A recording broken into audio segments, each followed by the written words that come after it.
একদিন যাবৎ ভাবছি ফ্রিজটাকে পরিষ্কার করব, মাঝে মাঝেই করি কিন্তু অনেকটা দিন গ্যাপ হয়ে গিয়েছে, ফ্রিজটা পরিষ্কার করতে পারছি না। তো ভাবলাম আজকে আমি একবারে ডিপ ক্লিন করে ফেলবো। তার জন্য আমি যা যা ছিল ফ্রিজে সবগুলো নামিয়ে নিলাম, আর যে সুইচটা ফ্রিজের সেটা আমি অফ করে রাখলাম কিছুক্ষণ। তারপর অটোমেটিক সুন্দর করে বরফগুলো পড়ে গেল, আমার অতটা কষ্ট করতে হয়নি। তারপর আমি ভিতরটা ভালো করে ক্লিন করে নিলাম।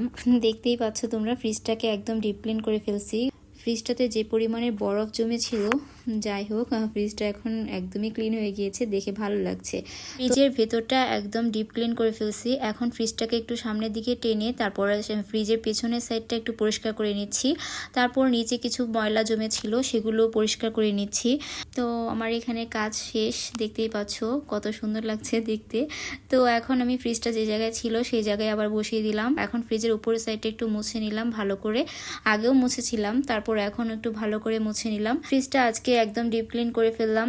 চৈত্র কাজ শুরু করলাম, এখনো অনেকগুলো কাজ বাকি আছে, কারণ চৈত্র মাস পড়ে গিয়েছে। তো চৈত্র মাসের ঘর দুয়ার ঝাড়া অনেক কিছু কাজ আছে যেগুলো এখনো কিছুই করা হয়নি। তো দেখতেই পাচ্ছ আমার ফ্রিজের ফাইনাল লুকটা। সো এভরিওয়ান, আমার ব্লগ ভিডিও তোমাদের কাছে কেমন লাগে জানি না, যদি ভালো লাগে ছোট্ট একটি লাইক দিয়ে দিও। ফ্রিজ ক্লিন করা হয়ে গিয়েছে, এখন ফ্রিজটাকে অর্গানাইজ করতে হবে। বাট আমার বাসায় এই মাসে বাজার করা হয়নি, যার কারণে যেগুলো ছিল সেগুলো দিয়ে গুছিয়ে নিয়েছি।